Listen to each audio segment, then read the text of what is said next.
Big boss താരങ്ങളായ സജ്നയും ഫിറോസ് ഖാനും തമ്മിലുള്ള പ്രശ്നങ്ങളെല്ലാം നമ്മൾ കഴിഞ്ഞ ദിവസങ്ങളിലൊക്കെ അറിഞ്ഞതാണ്.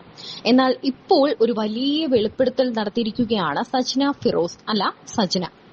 മറ്റൊന്നുമല്ല, താൻ 2.5 മാസം ഗർഭിണിയാണ് എന്ന വിവരമാണ് തന്റെ വയറിന്റെ ചിത്രം പങ്കുവച്ചുകൊണ്ട് സജ്ന ഫിറോസ് പറഞ്ഞിരിക്കുന്നത്. മാത്രമല്ല, ആരാണ് തന്റെ കുഞ്ഞിന്റെ അച്ഛൻ എന്നുകൂടി താരം വെളിപ്പെടുത്തി കഴിഞ്ഞു. അതെ, നമുക്കെല്ലാവർക്കും സുപരിചിതനായ സിനിമാക്കാരൻ തന്നെയായ റസൂൽ പൂക്കുട്ടിയാണ് സജ്ന ഫിറോസിന്റെ കുഞ്ഞിന്റെ അച്ഛൻ. സജ്ന ഫിറോസിനെയും റസൂൽ പൂക്കുട്ടിയെയും വെച്ച് തന്നെ നിരവധി കഥകളാണ് മുൻപ് പുറത്തു വന്നത്. എന്നാൽ അങ്ങനെയൊന്നുമല്ല, അതൊരു സൗഹൃദം മാത്രമാണെന്നൊക്കെയായിരുന്നു സജ്ന പറഞ്ഞിരുന്നത്. സജ്നയും ഫിറോസും തമ്മിൽ പലതരത്തിലുള്ള വീഡിയോ മുഖേനയുള്ള ആക്രമണങ്ങളും പരോക്ഷ വിമർശനങ്ങളും ഒക്കെ നമ്മൾ കണ്ടതാണ്. എന്നാൽ ഇപ്പോൾ ഇതെല്ലാം മാറ്റി നിർത്തിക്കൊണ്ടാണ് സജ്ന മറ്റൊരു വെളിപ്പെടുത്തൽ നടത്തിയിരിക്കുന്നത്. സജ്നയും പൂക്കുട്ടിയും തമ്മിൽ ബന്ധമുണ്ട് എന്ന് എല്ലാവർക്കും മനസ്സിലായിരുന്നുവെങ്കിലും സജ്ന ഫിറോസ് മൂന്നാമതും അമ്മയാകുമോ, അല്ലെങ്കിൽ ഇനി ഒരു കുഞ്ഞിന്റെ അമ്മയാകാൻ പോവുകയാണോ എന്ന ഒരു ഞെട്ടലോടെ തന്നെയാണ് എല്ലാവരും അറിയുന്നത്. ബിഗ് ബോസ് മലയാളം സീസൺ 3 പങ്കെടുത്ത് ശ്രദ്ധ നേടിയ താരദമ്പതികളാണ് പൊളി ഫിറോസ് എന്ന ഫിറോസ് ഖാനും സജ്ന നൂറും. ബിഗ് ബോസിൽ നിന്ന് പുറത്തിറങ്ങി 2 വർഷത്തിന് ശേഷം ഇരുവരും വേർപിരിഞ്ഞു.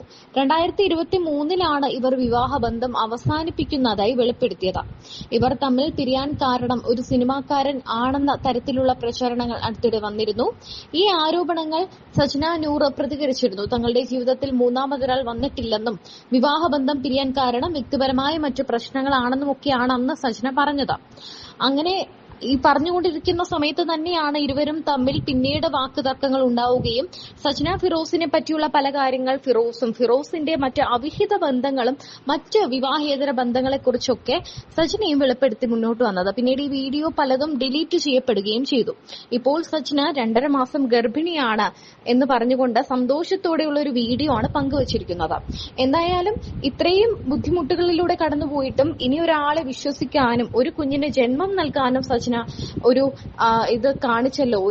ധൈര്യം കാണിച്ചല്ലോ എന്ന് തന്നെയാണ് ആളുകൾ ചോദിക്കുന്നത്. കർമ്മ വരട്ടെ, കർമ്മ ചെയ്യട്ടെ എന്ന് പറഞ്ഞ് നിന്ന് കഴിഞ്ഞാൽ വർഷങ്ങൾ നീണ്ടുപോകും. പലതും ഞാൻ കാണേണ്ട ഗതിയിൽ വരും, പലതും ഞാൻ കേൾക്കേണ്ടി വരും. എനിക്കതിനു വേണ്ടി വെയിറ്റ് ചെയ്യാൻ വയ്യ. ഞാൻ ലീഗലി മൂവ് ചെയ്തിട്ടുണ്ട്. A to Z കാര്യങ്ങൾ വെച്ചിട്ടൊരു ഫയൽ ചെയ്ത് ഞാൻ മൂവ് ചെയ്തിട്ടുണ്ട്.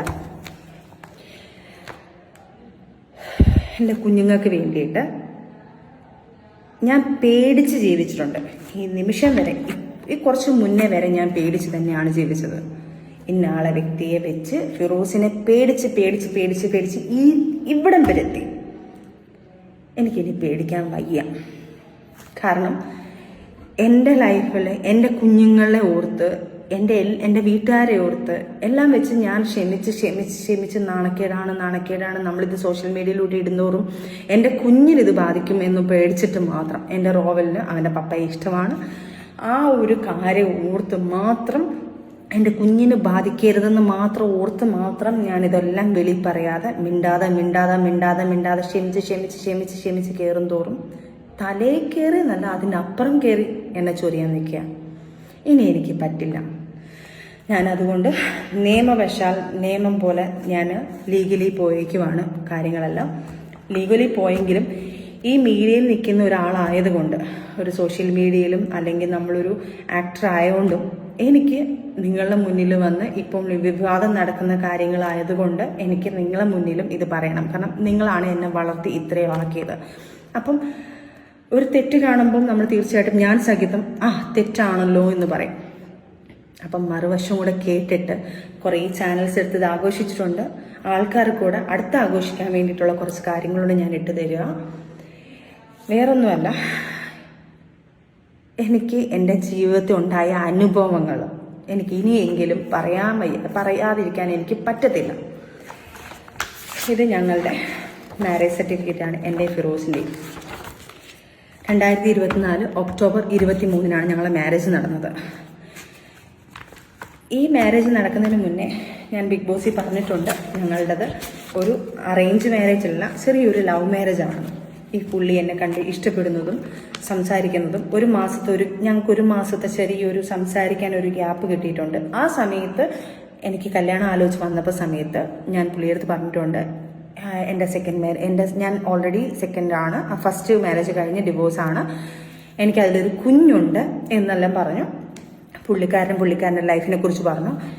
ഓക്കെ, നമ്മളുടെ കുറച്ച് ആൾക്കാർ ഇതിനകത്ത് ഇടപെട്ടു. നല്ല ബന്ധമാണെന്ന് ചിന്തിച്ച് 1 മാസം കൊണ്ട് ഇവരുടെ വീട്ടിൽ നിന്ന് വന്ന് ഞങ്ങളെ വീട്ടിൽ ആലോചിക്കുന്നു. കാരണം എനിക്ക് ഓൾറെഡി കല്യാണപ്രായം 20 വയസ്സുള്ള ആ സമയത്ത്. അപ്പം ആദ്യത്തെ ലൈഫിൽ ഒന്ന് പ്രശ്നങ്ങളൊക്കെ ആയി ഇങ്ങനെ ഒന്ന് നിൽക്കുന്ന സമയത്താണ് ഈ കാര്യങ്ങൾ വരുന്നതും. അവരെൻ്റെ വീട്ടുകാർ നോക്കിയപ്പം ഓക്കെ, നമ്മളെ റിലേറ്റീവുകളുടെ അടുത്തെല്ലാം ചോദിക്കുമ്പോൾ പുള്ളിക്കാരൻ ഓക്കെയാണ്, നല്ലൊരു വ്യക്തിയാണെന്നുള്ളത് നമ്മളെ ബന്ധുക്കാരിലെല്ലാം ചോദിക്കുമ്പോൾ പറയുന്നു വേറെ ദുശീലങ്ങളൊന്നുമില്ല. അന്നത്തെ കാര്യങ്ങൾ ദുശീലങ്ങളാണല്ലോ നോക്കുന്നത്, വേറെ ദുശീലങ്ങളൊന്നുമില്ല എന്ന് പറയുന്നു. ഈ ദുശീലങ്ങൾ എന്നുള്ളത് സാധനങ്ങൾ ഈ വീട്ടുകാരുടെ അടുത്ത് മുന്നിലാണല്ലോ ഈ ദുശീലങ്ങളൊന്നും കാണിക്കാത്തത്. പുറമേ എന്താണെന്നുള്ളത് ആർക്കും പറയാൻ പറ്റത്തില്ല, അനുഭവങ്ങൾ വരുമ്പോഴാണല്ലോ മനസ്സിലാക്കാൻ പറ്റുന്നത്. അത് കഴിഞ്ഞ് മാരേജിന് സമയമായി, മാരേജ് കഴിഞ്ഞു.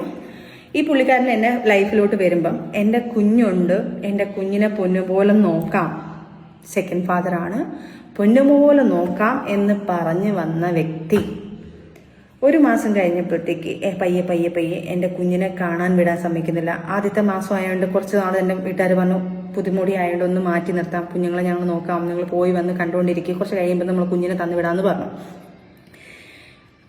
ആദ്യത്തെ മാസം ആയപ്പോഴത്തേക്ക് കുറച്ച് കുഞ്ഞിനെ കാണാൻ പോകുന്നതും കുഞ്ഞിൻ്റെ അടുത്ത് സംസാരിക്കുന്നതും എല്ലാം പയ്യെ ഗ്യാപ്പ് ഇട്ടിട്ട് വരുന്നുണ്ട്. അപ്പം തന്നെ ഞങ്ങളുടെ ലൈഫിൽ തുടക്കത്തിൽ തന്നെ ഒരു ചെറിയൊരു പ്രശ്നം മുളച്ചു കഴിഞ്ഞു ഈ ഒരു പ്രശ്നത്തിൽ. എന്നിട്ടും ഞാൻ സഹിച്ചു നിന്നു. കാരണം സെക്കൻഡ് മാരേജ് അല്ലേ, നാട്ടുകാരറിഞ്ഞാൽ എന്ത് ചെയ്യും, വീട്ടുകാരറിഞ്ഞാൽ എന്ത് ചെയ്യും, ആൾക്കാരുടെ മുന്നിൽ ഞാൻ എന്താണ്, എൻ്റെ 2ാമത്തെ മാരേജും അതും പ്രശ്നമായി എന്ന് പറയുന്നത് പേടിച്ച് തന്നെ സത്യം പറഞ്ഞാൽ പലതും മിണ്ടാതിരുന്നിട്ടുള്ളത്. അത് കഴിഞ്ഞ് കുറേ കഴിഞ്ഞിട്ട് അപ്പോഴത്തേക്ക് 2 മാസമായപ്പോഴത്തേക്ക് പുള്ളിക്കാരന് ഞാനും എനിക്ക് പ്രഗ്നൻ്റ് ആയി. ആ സമയത്തും എനിക്ക് ഒട്ടും താല്പര്യമില്ലായിരുന്നു, വേറൊന്നും കൊണ്ടല്ല, എൻ്റെ കുഞ്ഞിന് 2.5 വയസ്സേ ഉള്ളൂ. ആ സമയത്ത് എനിക്ക് 2ാമതൊരു കുഞ്ഞെന്ന് പറയുമ്പം അവൾക്ക് കൊടുക്കുന്ന ഒരു കുറച്ചുകൂടെ ആയിക്കഴിഞ്ഞാൽ ഒരു 5 വയസ്സൊക്കെ ആയിക്കഴിഞ്ഞാൽ ഒരു കുഞ്ഞുണ്ടാവുന്നത് എന്നുള്ളത് പറഞ്ഞാൽ ആ ഒരു സാധനമാണ്. അതും ഞാൻ പുള്ളിക്കാരൻ്റെ അടുത്ത് ആദ്യം പറയുന്നുണ്ട്. അപ്പോൾ പുള്ളിക്കാരൻ അപ്പം പറഞ്ഞു, സച്ചിന എനിക്ക് എൻ്റെ മോളെ കിട്ടുന്നില്ല. അവിടുത്തെ കുറേ കാര്യങ്ങൾ പറഞ്ഞിട്ട് എനിക്ക് കുഞ്ഞിനെ കിട്ടുന്നില്ല, എനിക്ക് കുഞ്ഞിൻ്റെ മിസ്സിങ് ആണ്, എനിക്ക് കുഞ്ഞിനെ വേണം, അല്ലെങ്കിൽ ഞാൻ മെൻ്റലി കുറച്ച് ഡിപ്രഷനായി പോവും, അതുകൊണ്ട് എനിക്ക് വേണം എന്ന് പറഞ്ഞ് ലാസ്റ്റ് കുഞ്ഞെങ്കിൽ കുഞ്ഞാവാന്നുള്ളൊരു പ്ലാനിങ് ആയി. നെക്സ്റ്റ് മന്ത് തന്നെ കുഞ്ഞാവുന്നു, പ്രഗ്നൻ്റ് ആവുന്നു. പ്രഗ്നൻ്റ് ആയി കുറച്ച് നാൾ കഴിഞ്ഞപ്പോഴും ഇതുപോലെ തന്നെ പ്രശ്നങ്ങൾ വരുന്നുണ്ട്. ഈ കുഞ്ഞിനെ വെച്ചിട്ട് എനിക്ക് കുഞ്ഞിനെ കാണാൻ പോകാൻ പറ്റത്തില്ല, എൻ്റെ വീട്ടിൽ വിളിക്കാൻ പറ്റത്തില്ല, സംസാരിക്കാൻ പറ്റത്തില്ല. എന്നെ ഇങ്ങനെ ടോർച്ചർ ചെയ്ത് ഈ മോനുണ്ടായ സമയത്തെ, വയറ്റിലുണ്ടാകുന്ന സമയത്തെ ഈ പ്രശ്നങ്ങൾ മൊത്തവും കരച്ചിലും ബഹളം, രാത്രി പുതപ്പിട്ട് മൂടിയിട്ട് ഞാൻ ഇരുന്ന് കരയും, എൻ്റെ കുഞ്ഞിനെ കാണാൻ പറ്റുന്നില്ലല്ലോ, എൻ്റെ കുഞ്ഞിനെ വിളിക്കാൻ പറ്റുന്നില്ലല്ലോ. എൻ്റെ വീട്ടുകാരൊന്ന് വിളിച്ചു കഴിഞ്ഞാൽ എനിക്ക് പറയായിരുന്നു എന്ത് ചെയ്യണമെന്ന് അറിയാത്തൊരു വല്ലാത്തൊരവസ്ഥ. ഇതെല്ലാം അനുഭവിക്കുന്നവർക്കേ ഈ സിറ്റുവേഷൻ എന്താണെന്ന് മനസ്സിലാക്കാൻ പറ്റത്തുള്ളൂ. ചിലപ്പോൾ തെറ്റ് പറയും, നീ എന്തിനാ ഈ 2ാമത് മാരേജ് ചെയ്യാൻ പോയി ഒരു മോളെ വെച്ചിട്ട്. ശരിയാണ്, അത് നമ്മൾ ആ പ്രായത്തിൽ ചിന്തിക്കത്തില്ല. പല തെറ്റുകളും പല കമന്റുകളും ഇനി വരുമായിരിക്കും. പക്ഷെ ഈ സിറ്റുവേഷനിൽ പോകുന്ന ഒരു വ്യക്തികൾക്ക് മാത്രമേ ഈ ലൈഫ് എന്താണെന്നും ഇതെന്താണെന്നും മനസ്സിലാക്കാൻ പറ്റത്തുള്ളൂ. അതിൽ കൂടെ പോവാത്ത ആൾക്കാർക്കെല്ലാം ഇത് ചിലപ്പോൾ തെറ്റായിട്ട് തന്നെ തോന്നും. അങ്ങനെ കുറേ സ്ട്രഗിൾ ചെയ്ത് അത് കഴിഞ്ഞപ്പോഴത്തേക്ക് കുഞ്ഞിൻ്റെ അടുത്ത് സംസാരിക്കാൻ പറയാൻ പോകുന്നത്, ഞാൻ പ്രഗ്നൻ്റ് ആയിരിക്കുന്ന സമയത്ത് പുള്ളി എൻ്റെ അടുത്ത് പറഞ്ഞത്, ആ പെണ്ണ് കാരണം എൻ്റെ കുഞ്ഞ് നൊന്നുകൊണ്ടിരിക്കുക, ഈ പെണ്ണില്ലായിരുന്നെങ്കിൽ നമ്മളെ ലൈഫ് നന്നായേനെ എന്ന് പറയാനുള്ള കുറേ കാര്യങ്ങൾ സംസാരിക്കാൻ തുടങ്ങി. അങ്ങനെ എൻ്റെ കുഞ്ഞിനെ പോഷിക്കാൻ തുടങ്ങി.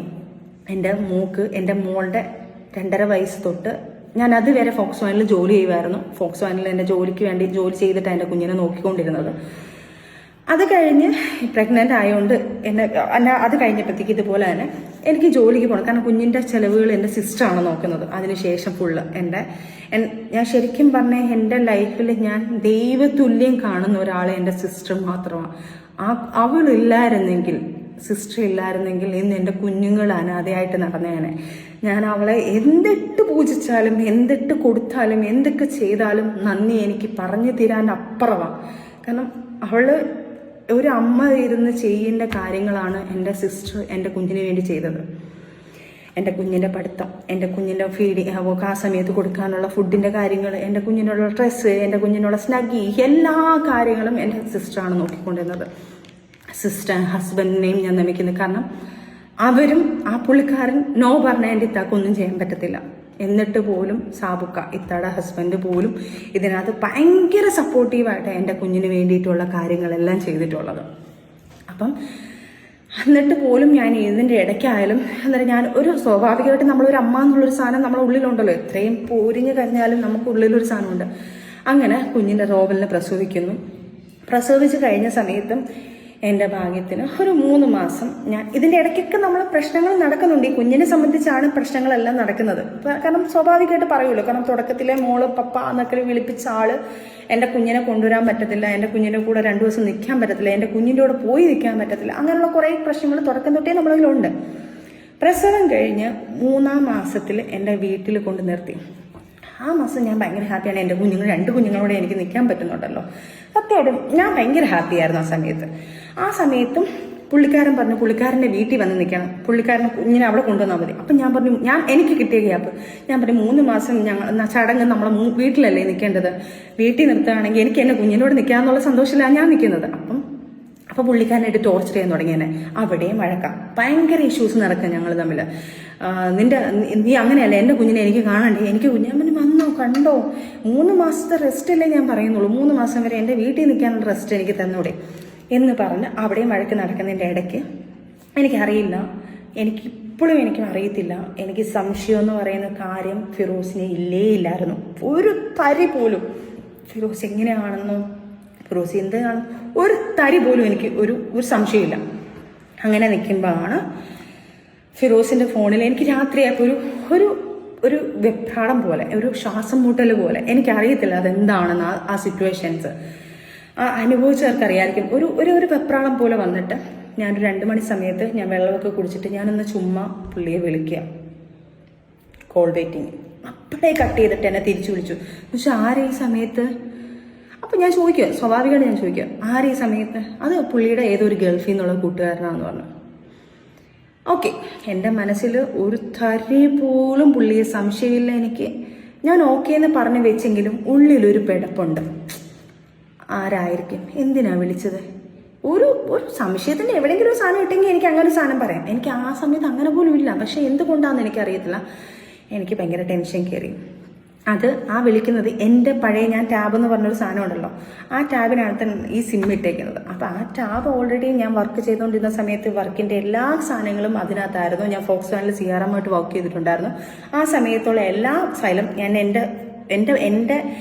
എനിക്ക് ഫോണിൻ്റെ കാട്ടിലും ടാബിനെ കുറിച്ചാണ് ഏറ്റവും കൂടുതൽ അറിയാം. ആ ടാബാണ് എൻ്റെ ലൈഫിൽ എൻ്റെ വർക്കിൻ്റെ കാര്യങ്ങളെല്ലാം ചെയ്യുന്നത്. ആ ടാബിലാണ് ഫിറോസ് ഈ കോള് ചെയ്യുന്നത്. ഓക്കെ, രാവിലെ ആയപ്പം എനിക്കെന്തോ ഒരു പ്രശ്നം തോന്നി. ഞാൻ ചോദിച്ചു, ആരെയാണ് വിളിച്ചത്?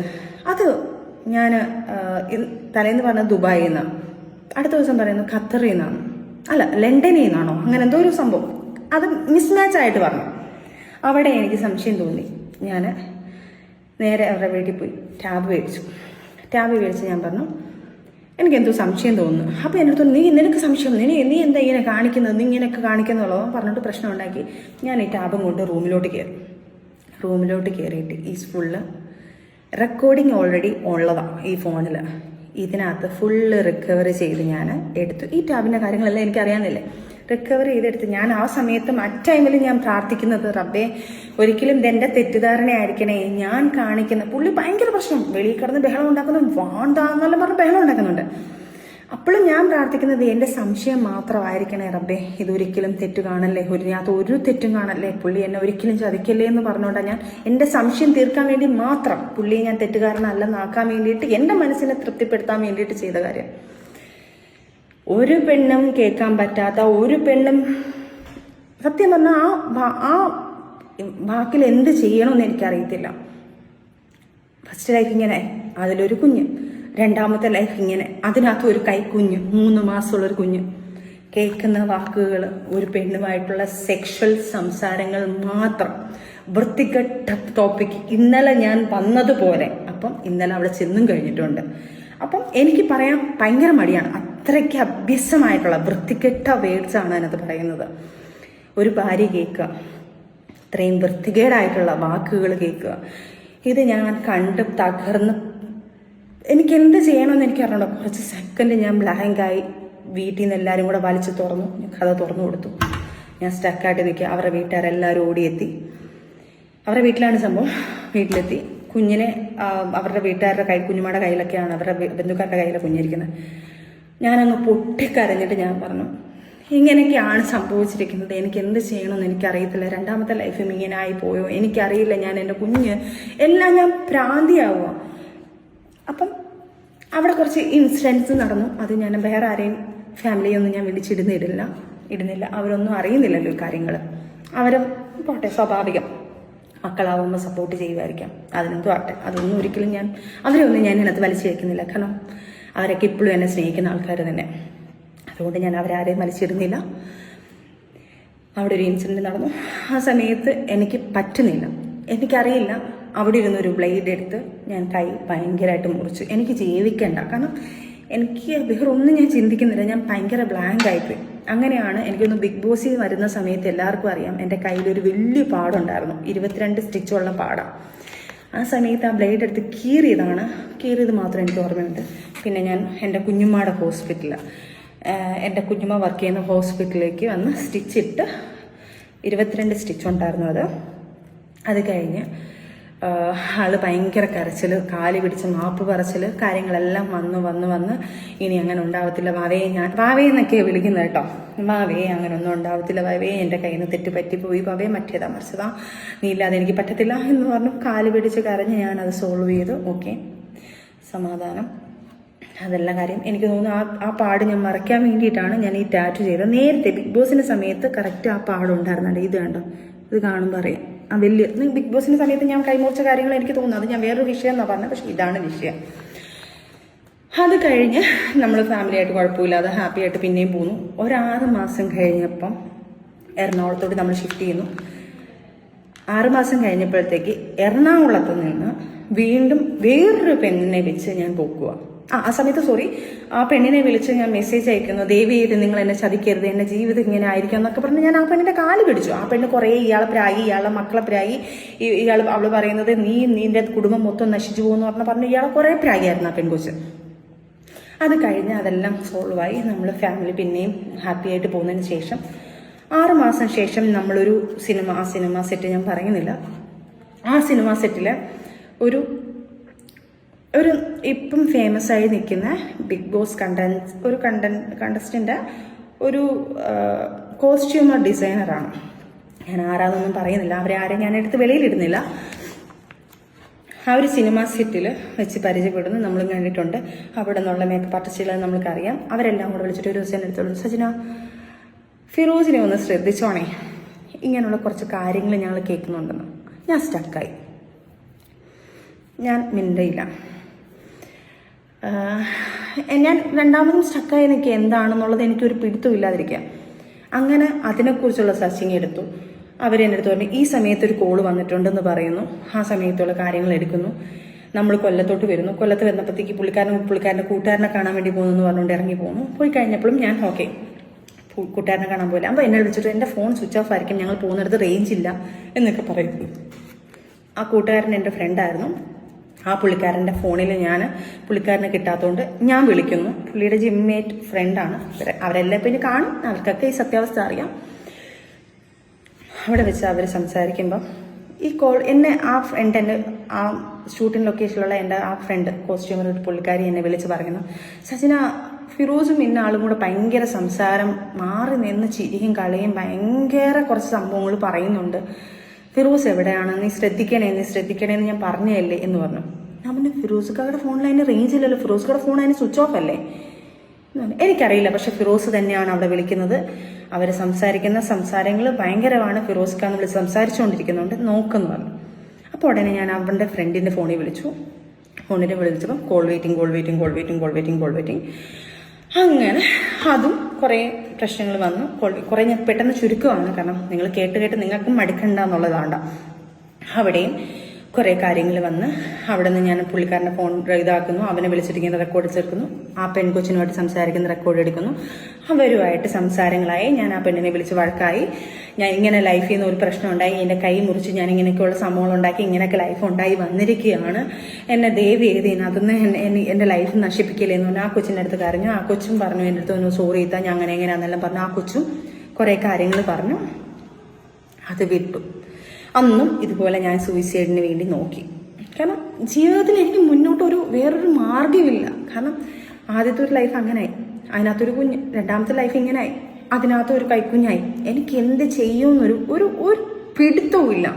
എൻ്റെ മുന്നിലോട്ട് എന്താണെന്നുള്ളത് എനിക്കൊരു ഇല്ല. എൻ്റെ വീട്ടുകാരെന്ത് പറയും, നാട്ടുകാരെന്ത് പറയും, ആൾക്കാർ ഇനി രണ്ടാമതും ഇങ്ങനെ വരുമ്പം നമ്മളെക്കുറിച്ച് നമ്മൾ അന്നത്തെ ഒരു നാട്ടുമ്പുറത്തുകാരി പോലെ ആണല്ലോ. അപ്പം തീർച്ചയായിട്ടും നാട്ടുകാർ പറയണേ ഇനി അടുത്ത ലൈഫിലും എന്തെങ്കിലും ആയി എൻ്റെ വീട്ടിൽ വന്ന് നിൽക്കുമ്പം ആൾക്കാർ പറയാൻ പോകുന്നത് എന്നെ ആയിരിക്കും, ഞാൻ എൻ്റെ കാരണം കാണാണ് രണ്ടാമതും ലൈഫ് ഇങ്ങനെ ആൾക്കാർ പറയും സ്വാഭാവികമായിട്ടും. അതുകൊണ്ട് സഹിച്ച് പിന്നെയും കുറേ ശ്രമിച്ചു. പിന്നെയും കാലുപിടുത്തവും കരച്ചിലും, പിന്നെയും പൊക്കുന്നു, പിന്നെയും കരയുന്നു, പിന്നെയും പുറയുന്നു.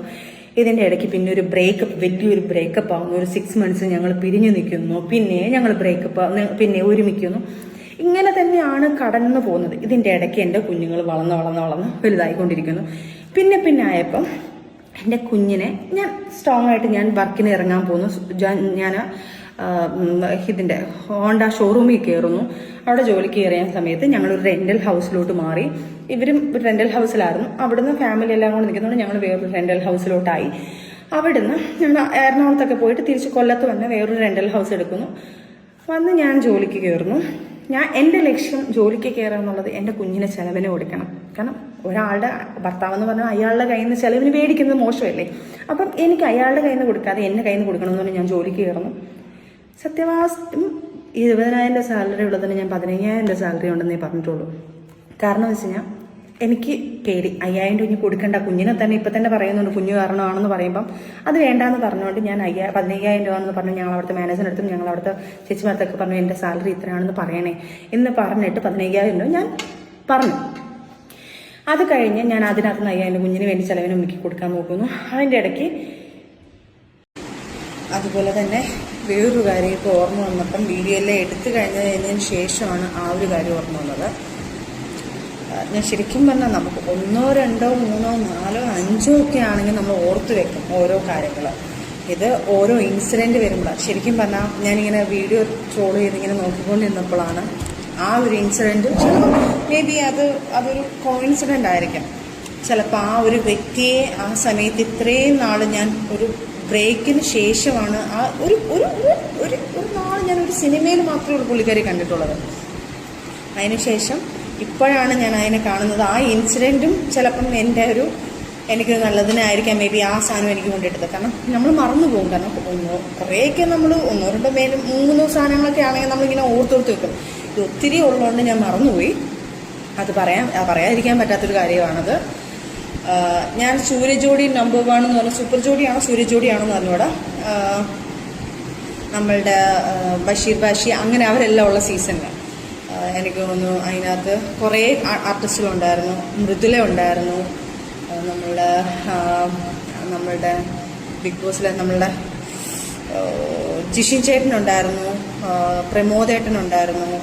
അങ്ങനെ കുറേ ആർട്ടിസ്റ്റുകളുള്ള ഒരു പ്രോഗ്രാമായിരുന്നു. സൂര്യജോഡിയാണോ സൂപ്പർ ജോഡിയാണോ അതിൻ്റെ ഒരു നൈറ്റ് പാർട്ടി ഞങ്ങളെല്ലാം കഴിഞ്ഞിട്ട്, ഞങ്ങൾ ഷൂട്ടെല്ലാം കഴിഞ്ഞിട്ട് നൈറ്റ് പാർട്ടി ഞങ്ങളെല്ലാവരും കൂടെ ഒരു ദിവസം എല്ലാവരും അതിനകത്തുള്ളവരെല്ലാവരും കൂടെ കൂടി ഞങ്ങളെല്ലാവരും കൂടെ അടിച്ചു പൊളിക്കാൻ വേണ്ടി അതിനകത്ത് നിന്നിട്ടുണ്ടായിരുന്നു. അപ്പോൾ ആ അടിച്ചുപൊളിയുടെ ഇടയ്ക്കൊരു ഇൻസിഡൻറ്റ് ഇതുപോലെ ഉണ്ടായിട്ടുണ്ട്. കാരണം ഇതൊക്കെ ഒരു തെളിവാണ്. കാരണം ഇയാളിനി പറഞ്ഞുണ്ടാക്കി ഇതൊക്കെ കള്ളത്തരമാണ്. കാരണം ഇതിനൊന്നും തെളിവെന്ന് പറഞ്ഞു കഴിഞ്ഞാൽ കാണിക്കാൻ ഈ മുറിവുകൾ കാര്യങ്ങളൊക്കെ ഉള്ളൂ. നമ്മൾ വായാൽ പറയുന്ന കാര്യങ്ങളെ നമ്മളെ കയ്യിലുള്ളൂ. അതുകൊണ്ടാണ് ഇതൊരു തെളിവാണ്. ആ ഇൻസിഡൻറ്റ് പോലും ഞങ്ങളെല്ലാവരും കൂടി ഇങ്ങനെ പാർട്ടിക്ക് ഇരിക്കുന്നു. ഇരുന്ന് ഞങ്ങളെല്ലാവരും കൂടെ രസമായിട്ട് തമാശയൊക്കെ കളിക്കുന്നു. പെണ്ണുങ്ങളെല്ലാം മറ്റേ ജ്യൂസ് കുടിക്കുന്നു, ആണുങ്ങൾ ഡ്രിങ്ക്സ് കുടിക്കുന്നു. അതിനകത്ത് ഡ്രിങ്ക്സ് കുടിക്കുന്ന ആൾക്കാർ ഡ്രിങ്ക്സ് കുടിക്കുന്നു. അങ്ങനെ കുറേ കാര്യങ്ങൾ നടക്കുന്നുണ്ട് അതിനകത്ത്. നമ്മളെല്ലാവരും കൂടെ ആർട്ടിസ്റ്റുകളെല്ലാവരും എൻജോയ് ചെയ്യുന്നൊരു ടൈം. എല്ലാവരും കൂടെ ഷൂട്ടൊക്കെ കഴിഞ്ഞ് നമ്മളുടെ എക്തിക്സ് ഷൂട്ടൊക്കെ കഴിഞ്ഞ് നമ്മളിരിക്കുകയാണ്. ആ സമയത്ത് ഇതുപോലൊരു ഇൻസിഡൻറ്റ് ഞങ്ങളെല്ലാം ഇങ്ങനെ കട്ടിലൊക്കെ എല്ലാവരും കൂടെ മിക്സ് ഓഫ് ആയിട്ടിരിക്കുന്നു. ചിലവർ അകത്ത് കയറി സിഗരറ്റ് വലിക്കുന്നു. അതുപോലെ ചിലവർ വന്ന് ഇങ്ങനെ അങ്ങനെ ഓരോ കാര്യങ്ങളും അതിനകത്ത് ആൾക്കാർ വേറെ അനാവശ്യമൊന്നും വന്നിട്ടില്ല കേട്ടോ. അതിനകത്തുണ്ടെങ്കിൽ അതിനകത്തുള്ള ആൾക്കാരെല്ലാം ഡ്രിങ്ക്സ് കുടിക്കുന്നുണ്ട്. സിഗരറ്റ് വലിക്കുന്നുണ്ട്. അല്ലാതെ അതിനകത്ത് ഒരു അനാവശ്യമില്ല. ഇനിയിപ്പോൾ ഞാൻ സിഗരറ്റ് വലിക്കുന്നു എന്ന് പറയുമ്പോൾ അത് വേറെ എന്തെങ്കിലും ആൾക്കാരെ കൂട്ടി പറയണ്ട എന്ന് പറയാൻ വേണ്ടിയിട്ടാണ്. അപ്പം പോന്നു വരുന്നു. അപ്പം ഞാൻ ഇങ്ങനെ നമ്മളെല്ലാം തമാശ പറഞ്ഞ് ഞങ്ങളെല്ലാം ചിരിച്ചുകൊണ്ടിരുന്നപ്പം ജിഷിൻ ചേട്ടൻ ഇവരൊക്കെ എന്നെ ഇങ്ങനെ നോക്കിയിട്ട്, ഒരു പക്ഷേ ജിഷിൻ ചേട്ടനൊക്കെ ഇത് വെളിയിൽ വന്ന് പറയുമെന്ന് തോന്നുന്നു. ആ ഇൻസിഡൻറ്റ് എല്ലാവരും കൂടെ ഇങ്ങനെ സ്റ്റക്കായിട്ട് നോക്കാം. അപ്പം ഞാൻ ഇതെന്താ നോക്കിയിട്ട് ഞാൻ സ്റ്റക്കായിട്ട് നോക്കിയിട്ട് ഞാൻ കറക്റ്റ് കണ്ണാടിയിൽ കാണും. ബാത്റൂമിൻ്റെ ഒരു സൈഡിൽ ഇവിടെ ഒരു ഈ സൈഡിലൊരു അലമാരി ഇരിപ്പുണ്ട്. അലമാരിയുടെ ഡോർ ഇങ്ങനെ ഓപ്പണായി കിടക്കുകയാണ്. ഈ സൈഡിൽ ഓപ്പണായി കിടക്കുമ്പോൾ ഇതിനകത്തുള്ള മിററിൽ നിന്ന് നേരെ നമ്മൾ ആ ബാത്റൂമിലോട്ട് റിഫ്ലക്റ്റ് ചെയ്ത് ഇങ്ങനെ കാണാൻ പറ്റും. ഇങ്ങനെ അത് എനിക്കറിഞ്ഞ ഇവിടെ പറഞ്ഞാൽ മനസ്സിലാവും. ചിലപ്പോൾ നമ്മളിങ്ങനെ കാണുമ്പോൾ ആ കണ്ണാടിയിൽ കൂടെ ബാത്റൂം കാണാൻ പറ്റുന്നത്. അപ്പോൾ ഈ പുള്ളിക്കാരി ആരാന്ന് ഞാൻ പറയുന്നില്ല. അത് ആ ടീമിന് എല്ലാവർക്കും അറിയാം. ഈ പുള്ളിക്കാരിയും ഫിറോസ് ഖാനും കൂടെ അവിടെ നിന്നിട്ട് സിഗരറ്റ് വലിച്ചിട്ട് കൊടുക്കുന്നു, ഫ്രഞ്ച് അടിക്കുന്നു.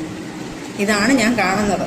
അത് ആ സമയത്താണ് ഞാൻ കണ്ടിട്ട് കുറച്ച് നേരം ഞാൻ സ്റ്റക്കായി നിൽക്കുന്നത്. ഇതെന്താ ഇവരെല്ലാവരും എന്നെ നോക്കുന്നു. ഒരു നിമിഷം ഞാൻ ബ്ലാങ്കായിട്ട് പെട്ടെന്ന് ചാടിപ്പോയി. ഞാൻ അവിടെ പ്രശ്നം ഉണ്ടാക്കുന്നു. അവിടെ കിടന്ന് ഭയങ്കര കരച്ചിലും ബഹളവും ഓരോ കാര്യങ്ങളും ഞാൻ അവിടെ ഉണ്ടാക്കി. ഞാൻ അവിടെ നിന്ന് ഇറങ്ങി ചാക്കുച്ച് കിടന്നു. അതായത് കെട്ടിപ്പിടിച്ച് ഫ്രഞ്ച് അടിച്ചുകൊണ്ടിരിക്കും അവർ. ഇതെല്ലാം ചെയ്തിട്ടും അവിടുന്ന് ഞാൻ ഇറങ്ങി. ലാസ്റ്റ് മൃദുല എൻ്റെ കൂടെ വർക്ക് ചെയ്ത അമ്മുൻ്റെ കൂടെയാണ് ഞാൻ ചാർജ് ഇരുന്നത്. അപ്പം അങ്ങനൊരു ഇൻസിഡൻറ്റും അവിടെ ഉണ്ടായിട്ടുണ്ടായിരുന്നു. അപ്പോൾ എനിക്കൊന്ന് മൃദുലയുടെ റൂമിലാണ് ഞാൻ കരഞ്ഞു പിടിച്ച് ഞാൻ പോയി കിടന്നതും. രാവിലെ വീണ്ടും ഇതുപോലെ കാല് പിടിച്ച് മാപ്പ് പറയലും കാര്യങ്ങളും ഒക്കെ പറയുന്നു. അത് പറ്റിപ്പോയതാണെന്ന് പറയുന്നു. അങ്ങനെ ഒത്തിരി ഇത് തുടക്കകാലത്ത് ഇങ്ങനെ കുറേ കാര്യങ്ങൾ ഇൻസിഡൻറ്റ് ഉണ്ടായി. എനിക്കൊന്ന് മേ ബി ആ ഇയർ നോക്കുമ്പോൾ അറിയാം. സൂര്യജോടിയൊക്കെ എനിക്ക് തോന്നുന്നൊരു 7-8 വർഷം മുന്നേ, 8-7 വർഷം അത്രേ ആയിട്ടേ ഉള്ളൂ.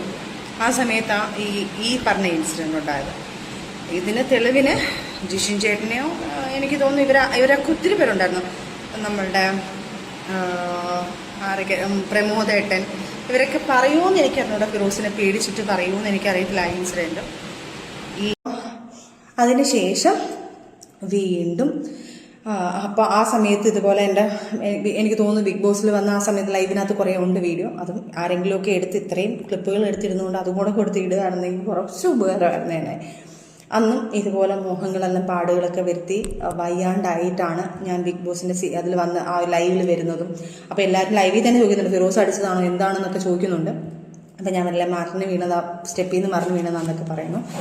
അങ്ങനെയും പ്രശ്നങ്ങൾ രൂക്ഷമാക്കിക്കൊണ്ടിരിക്കുക. കാരണം എനിക്ക് അതിനകത്ത് മെയിൻ രൂക്ഷമാകാൻ കാരണം ഞാനിത് വേണ്ട എന്ന് പൂർണ്ണമായിട്ട് വെക്കാൻ കാരണം ബിഗ് ബോസിൽ നിന്ന് വരുന്ന സമയത്ത് നമുക്കൊക്കെ അറിയാം. ബിഗ് ബോസിൽ പോയ ആൾക്കാർക്കറിയാം. നമ്മളുടെ ഒരു 3 ആഴ്ചത്തെ പേയ്മെൻറ്റ് ആദ്യമേ നമ്മൾ അക്കൗണ്ടിൽ വീഴും. അപ്പം ഞാൻ എൻ്റെ അക്കൗണ്ട് എടുത്ത് എൻ്റെ ഉമ്മയുടെ കൈ കൊടുത്തിട്ടാണ് പോയത്. കാരണം ചിലവിന് എന്തെങ്കിലും കൊടുക്കട്ടെ. ആ സമയത്ത് ഞാൻ കുറച്ച് സ്ട്രോങ് ആയി വന്നു. ഞാൻ കുറച്ച് എൻ്റെ ഉമ്മയുടെ പിള്ളേർക്ക് ചിലവിന് കൊടുക്കാൻ വേണ്ടി കൊടുക്കും കാര്യങ്ങളെല്ലാം ചെയ്യുന്നുണ്ട്. അങ്ങനെ ഞാൻ എൻ്റെ ATM എടുത്ത് ഉമ്മയുടെ കൊടുത്തിട്ടാണ് പോകുന്നത്. എന്തെങ്കിലും ആവശ്യമുണ്ടെങ്കിൽ വീട്ടിൽ കാര്യങ്ങൾ എന്തെങ്കിലും ഉണ്ടെങ്കിൽ ചെയ്യണേ, എന്തെങ്കിലുമൊക്കെ ഉണ്ടെങ്കിൽ ഇതിനകത്ത് നിന്ന് പൈസ വരുമ്പോൾ നിങ്ങൾ എടുക്കുമെന്ന് പറഞ്ഞുകൊണ്ട് ഞാൻ കൊടുത്തു. ഞാൻ പറഞ്ഞുകൊണ്ട് അത്യാവശ്യം എല്ലാ കാര്യങ്ങളും ചെയ്യണം. കാരണം 2 കുഞ്ഞുങ്ങൾ അവിടെ നിൽക്കുന്നു. ഇപ്പോൾ ഒരു കുഞ്ഞ് മാത്രമല്ല 2 കുഞ്ഞുങ്ങളും അവിടെ നിൽക്കുന്നത് എന്ന് പറഞ്ഞ് ഞാൻ കൊടുത്തിട്ട് പോയ സാധനം തിരിച്ച് വന്നപ്പോൾ ഒരു 10,000, 20,000, 25,000, 30,000 എന്നാണ്ട് കറക്റ്റ് 30,000 രൂപയ്ക്കകത്ത് എന്നാണ്ട് ഈ അക്കൗണ്ടിൽ നിന്ന് പൈസ പോയിട്ടുണ്ട്. അത് തക്കതായ കറക്റ്റ് തെളിവ് എൻ്റെ വീട്ടുകാർ പറയുന്നുണ്ട്. ബിഗ് ബോസിൽ നിന്ന സമയത്ത് ഞങ്ങൾക്ക് ഡ്രസ്സ് അയച്ചു തരണമെന്ന് പറഞ്ഞു. ഇവർക്ക് ആ സമയത്ത് കൊളാബും കാര്യങ്ങളും അങ്ങനെ ഒന്നും അറിയത്തില്ല. എവിടെ നിന്ന് എടുക്കണമെന്ന് അറിയത്തില്ല, എന്ത് ചെയ്യണമെന്ന് പറഞ്ഞുകൂടെ. പെട്ടെന്ന് ഒരു ഡ്രസ്സ് ഞങ്ങൾ കൊണ്ടുപോയത് ഞങ്ങൾക്ക് ഇന്ന ഫംഗ്ഷൻ ഇടണമെന്ന് പറഞ്ഞപ്പോൾ ഇവർ തന്നെ ഏതൊക്കെയോ കടയിൽ നിന്ന് പോയി സാധനങ്ങൾ മേടിച്ചു. കാരണം അവിടെ നിൽക്കുകയല്ലേ, പൈസ കൊടുക്കുന്നതും ഇതിനകത്ത് മത്സരിപ്പിക്കും. ഞാൻ പറഞ്ഞു എന്ത് ആവശ്യമുണ്ടെങ്കിലും ഇതിനകത്ത് എടുത്തോളം പറഞ്ഞു. അപ്പോൾ എൻ്റെ അക്കൗണ്ടിൽ നിന്ന് ഒരു 30,000 രൂപ ചിലവിനായിട്ട് ഒരു 10,000-15 രൂപ പോയിട്ടുണ്ട്. ഡ്രസ്സിനും കുറച്ച് പൈസ ഇളത്തിട്ടുണ്ട്. അതും പറഞ്ഞ് ഫിറോസ് അങ്ങ് ടോർച്ചറിങ് തുടങ്ങി. നിൻ്റെ വീട്ടുകാരെടുത്ത് നശിപ്പിച്ചു, നിൻ്റെ വീട്ടുകാർക്ക് നിൻ്റെ മൂക്ക് മറ്റേത് മറിച്ചതെന്ന് പറഞ്ഞ് എനിക്ക് ടോർച്ചറിങ് തരാൻ തുടങ്ങി. എന്നിട്ടും ഞാനിതെല്ലാം കഴിഞ്ഞ് ഞാൻ ഈ പൈസയൊക്കെ കൊടുത്തു. ഈ സമയത്ത് നമുക്ക് മെൻ്റലി കുറച്ച് ഞങ്ങൾ ഭയങ്കര പ്രശ്നമാണ്. ഞങ്ങൾ തമ്മിൽ പിരിഞ്ഞു നിൽക്കുന്നു. പോട്ടെ, ഞാൻ ഓർത്ത് കുഞ്ഞിന് വേണ്ടി പിന്നെയും സഹിക്കാം. പ്രോഗ്രാം വരുന്നു, ഞാൻ സീരിയലിൽ ചേർന്നു. സീരിയലിൽ കയറുമ്പോൾ എൻ്റെ കൂടെ വർക്ക് ചെയ്യുന്ന ആൾക്കാർ സീരിയലിൽ തന്നെ ഇപ്പം സീരിയലിൽ എൻ്റെ കൂടെ നിൽക്കുന്ന ടീമിനെല്ലാം മനസ്സിലാവും. ഇഷ്ടം മാത്രമല്ല പ്രണയവർണ്ണം എന്നുള്ള പറഞ്ഞ സീരിയൽ അവരുടെ എല്ലാവർക്കും അറിയാം. അവർക്കൊക്കെ അറിയാം ഈ പുള്ളിക്കാരൻ വന്ന് എൻ്റെ കൂടെ ഇരിക്കും. സംശയമാണ് പുള്ളിക്കാരൻ ചെയ്യുന്നതോ പോരട്ടെ, എന്നെ സംശയമാണ്. ഓക്കെ, കുഴപ്പമില്ല, എനിക്ക് ഭയങ്കര സന്തോഷം. അപ്പോൾ ഞാൻ പറയുന്നത് ലിക്ക എന്നെ ഭയങ്കര കാര്യം അതുകൊണ്ടാണ് എൻ്റെ കൂടെ വന്നിരുന്നു. അവിടെ ഇരുന്ന് ഞങ്ങളുടെ കൂടെ അപ്പോഴും എനിക്ക് നാണക്കേടാ, പുള്ളി ഒരു ആർട്ടിസ്റ്റ് അല്ലേ, ഇവിടെ വന്ന് നിൽക്കുമ്പോഴത്തേക്ക് പുള്ളിയല്ലേ അളക്കുന്നത് അങ്ങനെ കുറച്ച് സംസാരങ്ങൾ അവിടെ നടന്നപ്പോൾ ഞാൻ പറയുമ്പോൾ പുള്ളി പറയും, നീ അവനോട് മറ്റൊന്നുണ്ടാക്കാൻ വേണ്ടിയിട്ടില്ലേ, നീ ഇവനോട് ഇതുണ്ടാക്കാൻ വേണ്ടിയിട്ടില്ലേ, അങ്ങനെ നീ ഉണ്ടാക്കണ്ട. അപ്പം ഞാൻ പറയും, ഞാനല്ല ഫിറോസ്ക്ക് ഇതൊന്നും ചെയ്തിട്ടുള്ളത്, നിങ്ങളാണ് ഇതെല്ലാം ചെയ്തിട്ടുള്ളത്, നിങ്ങൾ എന്നെ തലയിലാക്കരുതെന്ന് പറഞ്ഞു അവിടുന്ന് വഴക്കിൽ തുടങ്ങി. പിന്നെ ഞാൻ എൻ്റെ വീട്ടിൽ ഈ കാര്യങ്ങളൊക്കെ പറഞ്ഞു. എനിക്ക് സമാധാനമില്ല. അങ്ങനെ ലാസ്റ്റ് നമ്മൾ ഡിവോഴ്സിലാവാന്നുള്ള തീരുമാനമെത്തി. അങ്ങനെ നമ്മൾ പിരിഞ്ഞു നിന്നു. ഇതിൻ്റെ ഇടയ്ക്ക് ഞാൻ ഇവനെ പിരിഞ്ഞ് ഞങ്ങൾ മാറി നിന്ന സമയത്ത് എൻ്റെ കൂടെ വർക്ക് ചെയ്യുന്ന ക്രൂവിനെ വിളിച്ചിട്ട് ഇവൻ പറയുന്നു, നീ അവനോട് പച്ചയ്ക്ക് പറയാൻ പറ്റാത്ത വാക്കുകൾ അവനെക്കുറിച്ച് പറഞ്ഞിട്ടുള്ളത്, നീ അവൻ്റെ കൂടെ കിടക്കുകയല്ലേടി, നീ അവരെ വിളിച്ചിട്ട് പല ആൾക്കാരും എന്നെ വിളിച്ചിട്ട് എനിക്ക് പല വർക്കുകൾ പോലും പോയിട്ടുണ്ട്. കാരണം ഇതെനിക്ക് പുറത്ത് പറയാൻ പറ്റാതെ, കാരണം പറഞ്ഞു കഴിഞ്ഞാൽ അവരും പേടിച്ചിട്ട് ആൾക്കാർ എന്തെങ്കിലുമൊക്കെ വിചാരിച്ച് ലാസ്റ്റ് എനിക്ക് വർക്ക് തന്നില്ലെന്ന് പറഞ്ഞാൽ ഞാൻ ഇത് ആർക്കും പറയത്തില്ല. അവർ വിളിച്ചിട്ട് എൻ്റെ സജിന ഞങ്ങൾക്കൊക്കെ ഒരു ഫാമിലി ഉള്ളതാണ്, അവൻ വിളിച്ചിട്ട് നിന്നോട് അങ്ങനെ എങ്ങനെയാണെന്നൊക്കെ പറഞ്ഞ് ഞങ്ങളടുത്ത് പറയുന്നത്, ദയവേത് നിങ്ങളില്ലെങ്കിൽ വേറെ വർക്ക് കിട്ടും എന്ന് പറഞ്ഞിട്ട് അവർ പല വർക്കുകൾ പല സീരിയൽസ് ആവട്ടെ സിനിമ ആവട്ടെ എല്ലാ കാര്യങ്ങളും ആൾക്കാരെ പറഞ്ഞ് എൻ്റെ ഫ്രണ്ട്സിനെ വിളിച്ചിട്ട് സംശയം ഞാൻ ആരെങ്കിലും കൂടെ പോയി കഴിഞ്ഞാൽ ഇയാൾ വേണ്ടാന്ന് വെച്ച് നമ്മൾ പിരിഞ്ഞ ആൾക്കാരാണ്. എന്നിട്ട് ഇയാൾ എന്നെ വിടാതെ ടോർച്ചർ ചെയ്ത് എന്നെ ഡിവോഴ്സ് തരാൻ പറഞ്ഞാൽ ഡിവോഴ്സ് ചെയ്തിട്ടില്ല, എനിക്ക് സമാധാനം തരാതെ ഇങ്ങനെ പുറകെ നടന്ന് ടോർച്ചർ ചെയ്തുകൊണ്ടിരിക്കുക. എൻ്റെ ഫ്രണ്ട്സിനെ വിളിച്ചിട്ട് പറയുന്നത്, നീ അവളോട് കിടക്കുന്ന നേരത്തൊക്കെ പറയുന്നത് എല്ലാവരും പറയുന്നത്, നീ അവളോട് കടന്നില്ലേ. അതായത് ഒരു പെണ്ണെ കേൾക്കാൻ പറ്റുന്ന അപ്പുറം എൻ്റെ വീട്ടുകാരെ വിളിച്ച് ഷൗട്ട് ചെയ്തു, അവരുടെ വീട്ടുകാരത്ത് പറയുന്നു, അവരെ വീട്ടുകാർ വിളിച്ച് പറയുന്നു ആ കൊച്ചിനെ എന്ത് ജീവിക്കാൻ സമ്മതിക്കും, അവരുടെ വീട്ടുകാർ സഹിതം പറയുന്നു. അവരുടെ വീട്ടുകാരൊക്കെ ഇപ്പോഴും എൻ്റെ കൂടെ നല്ല രീതിയിൽ സഹകരിക്കുന്ന ആൾക്കാരാണ്. ഇതെല്ലാം സഹിച്ച് ഇതെല്ലാം ഞാൻ കഴിഞ്ഞതിന് ശേഷം എൻ്റെ ലൈഫിൽ ഞാൻ സഖി കെട്ടിട്ടാണ് ഞാൻ വീഡിയോ ചെയ്യാൻ വേണ്ടി പോകുന്നത്. നിങ്ങളുടെ ഇനിയുള്ളൊരു ചോദ്യം ഞാൻ ചോദിക്കാം, എൻ്റെ കയ്യിലാണ് ഒരു തെറ്റെങ്കിൽ 5 വർഷമായി ഞങ്ങൾ പിരിഞ്ഞ് ജീവിക്കാം. ബിഗ് ബോസിന് ശേഷം ഒരു 6-7 മാസം കഴിഞ്ഞപ്പോൾ തന്നെ ഞങ്ങൾ പിരിഞ്ഞ് ജീവിക്കാൻ തുടങ്ങിയ ആൾക്കാരാണ്.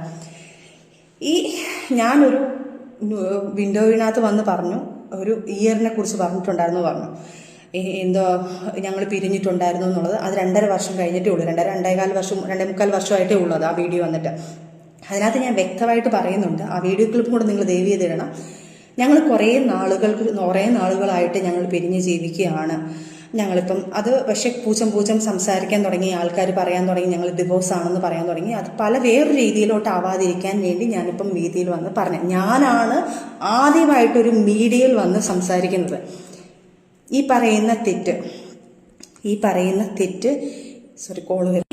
തെറ്റ് എൻ്റെ കയ്യിലാണെങ്കിൽ ഒരു കോമൺ സെൻസ് നിങ്ങൾ ചിന്തിച്ചാൽ മതി. ആ സമയത്ത് ഈ പറയുന്ന ആൾ എൻ്റെ കൂടെ ഉണ്ടെങ്കിൽ, ഞാൻ അതിന് വേണ്ടിയിട്ടാണ് ഈ വീഡിയോ ചെയ്യുന്നുണ്ടെങ്കിൽ, തൊട്ടുപുറകെ ഇയാൾക്ക് അറിയാവുന്ന കാര്യമല്ലേ, ഇയാൾ വെച്ചേക്കുമോ, ഇയാൾ ഇതെല്ലാം വന്ന് വിളിച്ച് പറയത്തില്ല ഇയാൾ. എനിക്ക് അങ്ങനൊരു സാധനം ആ പുള്ളി എനിക്കിനി തെളിയിക്കാൻ എനിക്ക് ആകെപ്പാടെ എൻ്റെ ഒരു കൂട്ടുകാരിയുടെ മെസ്സേജുകൾ മാത്രമേ ഉള്ളൂ. ഞാനും പുള്ളിയായിട്ട് നമ്മളിപ്പോൾ പൊങ്ങച്ചത്തോടെ പറയും, ഈ പുള്ളിക്കാരനെ ഇത്ര വർഷമായിട്ട് എനിക്ക് പരിചയമാണ്, ഇത്ര വർഷമാണ്, അങ്ങനെ പറഞ്ഞ് പോയിട്ടുണ്ടായിരിക്കും. ഞാൻ 4 വർഷമോ 5 വർഷമോ 10 വർഷമോ എന്നൊക്കെ ഞാൻ പറഞ്ഞിട്ടുണ്ടായിരിക്കാം. 10 വർഷമൊന്നും ഞാൻ പറഞ്ഞിട്ടില്ല. ഇനിയിപ്പോൾ അത് പിടിച്ചുകൊണ്ട് ആൾക്കാരുടെ അടുത്ത് പറയല്ലേ ദൈവീയത്. ഇതിനകത്ത് പറയുമ്പോൾ പേടിയാണ് സത്യം പറഞ്ഞാൽ. 4 വർഷത്തെ പരിചയം എന്ന് പറഞ്ഞു കാണുമായിരിക്കും. ആ സാധനം ഞാൻ തെളിവ് കാണിക്കാം.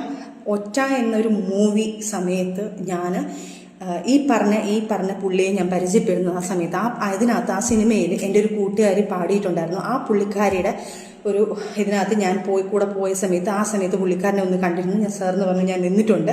അവിടെ ഞങ്ങൾ 2 പേരും കൂടെ നിന്ന് പുള്ളിക്കാരി പാട്ട് പറഞ്ഞ് ഞാൻ മിണ്ടിയിട്ട് പോലുമില്ല പുള്ളിക്കാരനടുത്ത്. അവിടെ നിന്ന് ഇറങ്ങിയപ്പം എന്നെ ആ ഒരു ക്യാരക്ടറിന്, അതായത് ലാസ്റ്റ് സ്കെഡ്യൂൾ ഒരു ആ സിനിമ കാണുന്നവർക്കറിയാം, അവസാന സ്ക്രീനിൽ ഞാനൊരു ഹെയർ ഹോസ്റ്റസ് ആയിട്ട് നമ്മൾ വന്നിട്ടുണ്ട്. അപ്പം ആ ഒരു അതായത് ഇൻഡിഗോടെ അല്ല, ഹെയർ ഇന്ത്യയോ ഹെയർ എക്സ്പ്രസ്സോ അതിൻ്റെ എന്നാണ്ടൊരു എയർ ഹോസ്റ്റസ് ആയിട്ട് ചെയ്യാനായിരുന്നു. അപ്പം അതിന് വേണ്ടിയിട്ട് എന്നെ വിളിച്ചപ്പം എന്നെ വിളിക്കുന്നത് കോൺടാക്ട് ചെയ്യുന്നത് അവൾക്ക് മെസ്സേജായിട്ട്, അവളുടെ കയ്യിൽ ആ സ്ക്രീൻഷോട്ട് ഉണ്ട്. അത് ഞാൻ നിങ്ങൾക്ക്, അവൾ നാട്ടിൽ വരട്ടെ, നാട്ടിൽ വന്ന ഉടനെ അതിൻ്റെ സ്ക്രീൻഷോട്ടും ഡേറ്റും എല്ലാം ഞാൻ കാണിച്ചു തരാം, ആ ഇയർ കാണിച്ചു തരാം. അന്നേരം പുള്ളി ചോദിക്കുന്നു, ആ കൂടെ വന്ന കുട്ടിക്ക് അഭിനയിക്കാൻ താല്പര്യമുണ്ടോ, ഇങ്ങനെ ഉണ്ടെങ്കിൽ ഈ ഒരു ക്യാരക്ടർ ചെയ്യാൻ താല്പര്യമുണ്ടെന്ന് പറയുന്നു. എൻ്റെ നമ്പർ കൊടുക്കുമെന്ന് ചോദിക്കുന്നു. അപ്പം ഞാൻ പറയും, എടി നീ കൊടുത്ത് അയച്ചേക്ക്, നീ അയക്കും. ഞാൻ അങ്ങനെയാണ്, കാരണം ഇതിൻ്റെ സമയത്ത് ഞാൻ ഡിപ്രഷൻ അടിച്ച് കുറേ പ്രശ്നങ്ങളിൽ നിൽക്കുകയാണ് ഞാൻ. അപ്പം ഞാൻ നീ കൊടുത്തേക്കെന്ന് പറയുന്നു. അവളാണ് ഈ നമ്പർ കൊടുക്കുന്നതും. ആ സിനിമയുടെ സമയത്താണ് ഞാൻ പുള്ളിയെടുത്തൊന്ന് സാറിന് വിളിച്ച് സംസാരിക്കുന്നത്. അതിനുശേഷം ലൈഫിലുണ്ടായ പ്രശ്നങ്ങളോട് നല്ല ഫ്രണ്ട്ഷിപ്പായി. ആ സാധനമാണ് ഈ 4 വർഷം മുന്നേ 10 വർഷം മുന്നേ ഞാൻ എൻ്റെ ജീവിതം തകരാൻ ഈ പുള്ളി കാരണമാണെന്നുള്ള സാധനം സ്ക്രിപ്റ്റഡ് ഉണ്ടാക്കിയത്. എനിക്ക് വയ്യ, ദയവ് ചെയ്ത് ഈ പ്രശ്നങ്ങളും കൂടെ ആ മനുഷ്യൻ, നമ്മളൊരു ഹെൽപ്പ് ചെയ്യുന്ന ഒരു മനുഷ്യൻ, നമ്മൾ ഒരു ബാക്ക് ബോണായിട്ട് നിൽക്കുന്ന ഒരാളിനെ വലിച്ച് കീറി കൊന്ന് ഇത്രയും ഒരു നികിഷ്ടമാക്കി വെച്ചത്, പ്ലീസ് അങ്ങനെയുള്ള കാര്യങ്ങൾ പറയരുത്. ശരിയാ, എൻ്റെ കയ്യിൽ നിന്ന് കുറേ തെറ്റുകൾ പറ്റിയിട്ടുണ്ട്, ഞാൻ തെറ്റ് പറ്റിയിട്ടില്ലെന്ന് പറയുന്നില്ല. ഞാനും ഒരു വീഡിയോ ഒക്കെ ഇട്ട് നമ്മൾ കുറച്ച് സാധനങ്ങളൊക്കെ ഇട്ടതിൽ അതിനാണ് ഇത് വിവാദമായെന്ന് പറയുന്നു. പക്ഷേ അതിനു മുന്നേ എന്നെ ഇതിങ്ങനെ ഇയാൾ പീഡിപ്പിക്കാൻ തുടങ്ങിയിട്ടുണ്ടല്ലോ. ഈ പീഡനം കുറേ നാൾ ഉണ്ട്, കുറേ നാൾ കൊണ്ടുണ്ട്. ഓക്കെ, അറ്റ് പ്രസൻറ്റ് ഞാൻ ഇത്രയും സാധനം ചുരുക്കി ഞാനൊരു കംപ്ലൈൻ്റ് ആക്കി. ഇനി പറയാൻ പോകുന്ന കാര്യങ്ങൾ വരെ ഇവൻ നല്ലതാണെങ്കിൽ ഓക്കെ, എന്നെക്കുറിച്ച് പറയാൻ ഞാൻ അങ്ങനെ നടക്കുന്നു, ഞാൻ ഇങ്ങനെ നടക്കുന്നു. ഇവൻ എനിക്ക് ഡിവോഴ്സ് തന്നിട്ടില്ലായിരുന്നു. ഇവൻ ഡിവോഴ്സ് തരാൻ വേണ്ടി തരാമെന്ന് പറഞ്ഞു. ലാസ്റ്റ് ഞാൻ പറഞ്ഞു എനിക്ക് ടോർച്ചറിങ് കഴിഞ്ഞിട്ട് ഞാൻ പറഞ്ഞു എൻ്റെ കൊച്ചിനെ ടോർച്ചർ ചെയ്തെന്ന്, എൻ്റെ ടോർച്ചർ ചെയ്യുന്നത് ഇതെല്ലാം ഞാനൊരു വീഡിയോ ആക്കി ഞാൻ പുറത്ത് പറയാൻ പോവാം. ഞാൻ പറയാത്തൊരു കാര്യം എൻ്റെ മോനെ ഓർത്ത് മാത്രം. ഇത് കുഞ്ഞുങ്ങൾക്ക് ഭയങ്കര ബാധിക്കും, ഈ കുഞ്ഞുങ്ങൾക്ക് ബാധിക്കും എന്ന് പറഞ്ഞുകൊണ്ടാണ് ഞാൻ ഇത്രയും നാൾ അയാൾക്കും. കാരണം ഈ ഞാൻ പറയാൻ ഇയാളെ കുറിച്ചുള്ള കുറ്റങ്ങൾ ഞാൻ വെളിയിൽ വന്ന് പറയാത്തത്, ഞങ്ങൾ ഈ പിരിഞ്ഞു എന്നുള്ളത് പറയാതെ കാരണം, ഞങ്ങൾ ഇന്ന കാരണമാണെന്ന് ഞാൻ പറയാത്തൊരു കാരണം, അവനും അവൻ്റെ പപ്പായ നാളെ സ്കൂളിൽ വരുമ്പം അവൻ്റെ പപ്പ കാണാൻ വരുന്നു. അവനോട് ഞാനൊന്നും പറഞ്ഞിട്ടില്ല, എൻ്റെ കുഞ്ഞിന് പപ്പ എന്ന് പറഞ്ഞ ജീവന. അപ്പോൾ ഈ കുഞ്ഞിനെ പപ്പ കൊണ്ടാക്കാൻ പോകുമ്പോൾ എടാ നിൻ്റെ പപ്പ ഇന്നാണ് കല്ലേടാ എന്ന് പറയരുത് എന്ന് പറഞ്ഞ് പേടിച്ചിട്ടാണ് ഞാൻ ഇതൊന്നും വെളിയിൽ പറയാതെ ക്ഷമിച്ച് ഇത്രയുമായത്. പക്ഷേ അപ്പോഴും ഞാൻ അവൻ്റെ പപ്പ നല്ലതാണെന്ന് അറിയിപ്പിക്കാൻ വേണ്ടി ഞങ്ങൾ മ്യൂച്വലായിട്ട് എടുത്ത തീരുമാനമാണെന്ന് പറഞ്ഞ് ഞാൻ അതിന് സോൾവ് ചെയ്യുന്നു. കാരണം പുള്ളിക്കാരന് പറഞ്ഞേ പറ്റത്തുള്ളൂ വന്ന് ചാനലിൽ. പുള്ളിക്കാരൻ എന്തെങ്കിലും മിണ്ടിക്കാൻ ഞാൻ ഈ കാര്യങ്ങളൊക്കെ എടുത്തു കൊടുക്കും. പുള്ളിക്കാരൻ അറിയാം, അല്ലാതെ സ്നേഹം കൊണ്ടോ പേടിച്ചിട്ടോ ഒന്നും, അല്ലാതെ ഇതുകൊണ്ടൊന്നും ബഹുമാനം കൊണ്ടൊന്നും അല്ല പുള്ളിക്കാരൻ അത് പറഞ്ഞത്. പുള്ളിക്കാരൻ എന്തെങ്കിലും പറഞ്ഞാൽ ഞാൻ ഇതെല്ലാം എടുത്ത് വെളിയിലിടുന്നു, പുള്ളിക്കാരൻ അറിയാം. അപ്പോൾ ഈ കാര്യങ്ങളൊക്കെ വന്നു, ഈ സാധനങ്ങൾ, അതുകൊണ്ടാണ് ഞാൻ ആ സമയത്ത് ഇതൊന്നും പറയാഞ്ഞത്. എന്നിട്ടും ഞാൻ സഹിച്ച് ഞാൻ എല്ലാം പോട്ടെ എന്ന് പറഞ്ഞ് പ്രശ്നങ്ങളെല്ലാം പോട്ടെ എന്ന് പറഞ്ഞ് നിന്നു. ലാസ്റ്റ് ഡിവോഴ്സ് തരാൻ പറഞ്ഞപ്പം ഇവൻ ഒരു വിധത്തിൽ ഡിവോഴ്സ് തരുന്നില്ല. ലാസ്റ്റ് ഞാൻ പറഞ്ഞു ഞാനിതെല്ലാം വെളിയിൽ വന്ന് പറയും, എനിക്ക് ഡിവോഴ്സ് വേണം. കാരണം ഇതിനകത്തൊന്നും എനിക്കൊരു ഫ്രീഡം വേണം. എന്നെ ഇങ്ങനെ ടോർച്ചർ ചെയ്ത് നമ്മളെ ഇങ്ങനെ അങ്ങോട്ടും വിടുന്നില്ല. വർക്കിന് പോകുമ്പോൾ എൻ്റെ ഭാര്യ എന്നുള്ള രീതിയിൽ എൻ്റെ ഭാര്യയുടെ നീ കിടക്കുന്ന വാക്കൊഴിക്കാതെ ഇവന് വേറൊരു വാക്കില്ല. എല്ലാവരെയും വിളിച്ച് ഭീഷണിപ്പെടുത്തി, എല്ലാവരെയും വിളിച്ച് വലിയ പ്രമുഖമായ ആൾക്കാരെ വിളിച്ച് വരെ ഇവൻ ഭീഷണിപ്പെടുത്തിയിട്ടുണ്ട്. നീ അങ്ങനെയാടാ, നീ അവൻ്റെ കൂടെ കിടന്നില്ലേ, എനിക്ക് വരുന്ന വർക്ക് എവൻ എങ്ങനെയെങ്കിലും പറഞ്ഞ് അവരെ വിളിച്ച് ഭീഷണിപ്പെടുത്തും. പോട്ടെ, എല്ലാം ക്ഷമിച്ച് ഞാൻ പറഞ്ഞു എനിക്ക് ഡിവോഴ്സ് വേണം എന്ന് പറഞ്ഞ് ലാസ്റ്റ് ഈ പേരും പറഞ്ഞിട്ട് അവൻ ഡിവോഴ്സ് തരാമെന്ന് പറഞ്ഞ് മ്യൂച്വൽ ഞങ്ങൾ സൈൻ ചെയ്തു. മ്യൂച്വൽ കൊണ്ട് ഞങ്ങൾ സൈൻ ചെയ്ത് മ്യൂച്വൽ എടുത്ത് ഡേറ്റുകളെടുത്ത് ഞങ്ങളൊരു വക്കീൽ വെച്ച്. അവൻ പറഞ്ഞു ഒരു വക്കീലിന്, അവൻ്റെ വക്കീലിനെ വെക്കാൻ പറഞ്ഞു. അവൻ പറഞ്ഞു വക്കീലിനെ വെക്കണ്ട, നമുക്കൊരു വക്കീലിന് മ്യൂച്വൽ അല്ലേ, ഒരു വക്കീലിനെ വെക്കാമെന്ന് പറഞ്ഞ് നമ്മളൊരു ഫ്രണ്ട് വഴി നമ്മൾ ആ വക്കീലിനെ വെച്ച്, എൻ്റെ ഒരു ഫ്രണ്ടാണ് വക്കീൽ, മനു എന്ന് പറഞ്ഞ വക്കീലിനെ കൊണ്ട് നമ്മൾ ചെയ്യിപ്പിച്ചു. ആ കാര്യങ്ങളെല്ലാം ചെയ്ത് കഴിഞ്ഞപ്പോഴത്തേക്ക് ഡേറ്റിന് വിളിച്ച സമയത്ത് ഇവൻ വന്നില്ല. അതങ്ങനെ ലാപ്സായിപ്പോയി. അവൻ മനഃപൂർവ്വം പണി തരാണ്, അതായത് നമുക്ക് ഡിവോഴ്സ് തരത്തില്ല. അത് കഴിഞ്ഞ് കുറേ നാൾ കഴിഞ്ഞപ്പോഴാണ് ഞാൻ അറിയുന്നത് ആദ്യ ഭാര്യയെ പുള്ളിക്കാരൻ ഡിവോഴ്സ് ചെയ്തിട്ടില്ല.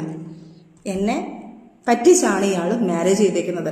അന്ന് ഞാൻ ആദ്യം പറഞ്ഞതിനകത്ത് പറയുന്നുണ്ട്, ആദ്യ സമയത്ത് ഇയാൾക്ക് ഈ മതങ്ങളെ വിശ്വാസമില്ല എന്ന് പറയുന്ന കാരണം പള്ളിയിൽ പോയി നമ്മളിത് അന്വേഷിക്കുമ്പം പള്ളിയിൽ പറയും ഡിവോഴ്സ് ആയിട്ടില്ല, ഇവരുടെ ഡിവോഴ്സ് ആയതിനു ശേഷം അടുത്ത് നമുക്ക് നിക്കാതെ നടത്താമെന്ന് പറയും.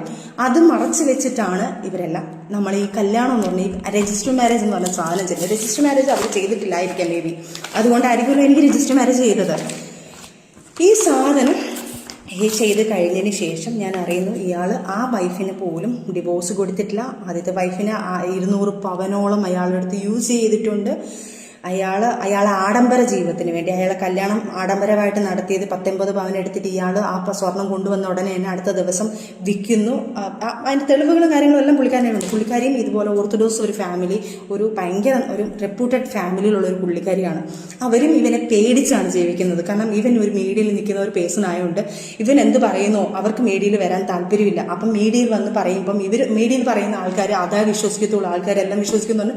അവരും പേടിച്ചാണ് ജീവിക്കുന്നത്. അവർ നമ്മൾ സംസാരിച്ചപ്പം ഏകദേശം ഞാൻ അനുഭവിച്ച അതേ പീഡനമാണ് അവരും അനുഭവിച്ചിട്ടുള്ളത്. ആ ഒരു കുഞ്ഞിനിപ്പം 17 വയസ്സായി. ആ കുഞ്ഞിനെ പോലും ഒരു തരി സ്വർണം, ഏതോ വീഡിയോയിൽ ഇട്ടെന്നുള്ളത് അറിയാം, ഏതോ ഒരു വീഡിയോയിൽ വന്നിട്ടുണ്ട്, ഒരു തരി സ്വർണം പോട്ടെ, ഒരു തരി മുട്ടായി മേടിച്ചു കൊടുക്കട്ടെ, അവൻ ഒരു ചെലവിന് പോലും കൊടുത്തിട്ടില്ല. എന്നിട്ട് പോലും ഈ കാര്യങ്ങൾ വരുമ്പം പ്രശ്നങ്ങൾ വരുമ്പോഴത്തേക്ക് ഈ കാര്യം പറഞ്ഞു, ഡിവോഴ്സിൻ്റെ കാര്യങ്ങളും ഈ കാര്യങ്ങളൊക്കെ മനസ്സിലാക്കിയിട്ട് ലാസ്റ്റ് ഇവൻ പറയുന്നു ഈ കുഞ്ഞിനെ, സോറി അതിൻ്റെ ഇടയ്ക്ക് ഞാൻ എൻ്റെ മൈൻഡ് വേറെ ഇങ്ങോട്ട് പോയി, അതുകൊണ്ടാണ് സോറി. അപ്പം ഈ ലാസ്റ്റ് ഇവരും പറയുന്നു ഈ ഡിവോഴ്സ് ചെയ്തിട്ടില്ല എന്ന്. അപ്പം എൻ്റെ മാരേജ് ഇല്ലീഗലാണ് അന്നേരം. ഇവൻ ചെയ്ത് വെച്ചേക്കുന്നത് ഇല്ലീഗൽ, എന്നെ കഴിച്ചേക്കുന്ന ഇല്ലീഗൽ മാരേജാണ്. അപ്പം ഇവൻ ഇത്രയും ദ്രോഹം ചെയ്ത പോരെ. പിന്നെ ഈ പ്രശ്നങ്ങൾ തുടങ്ങാൻ കാരണം ഒരു 5 സെൻറ്റ് സ്ഥലം വീടും എനിക്കുണ്ട്. ആ വസ്തു ഞാൻ അവൻ്റെ പേരിലോട്ട് എഴുതി കൊടുത്താൽ അവൻ എനിക്ക് ഡിവോഴ്സ് തരാമെന്നാണ് പറയുന്നത്. ഇത് ഞാൻ പറഞ്ഞു പറ്റത്തില്ല, എനിക്ക് എൻ്റെ കുഞ്ഞുങ്ങളാണ്, എൻ്റെ കുഞ്ഞുങ്ങൾക്ക് വേണ്ടിയിട്ടുള്ളത് നിങ്ങൾക്ക് അടിച്ചു പൊളിക്കാനും ഇതൊന്നും ചെയ്യാനും പറ്റത്തില്ല. ഇപ്പം ജപ്തിയായി കിടക്കുകയാണത്.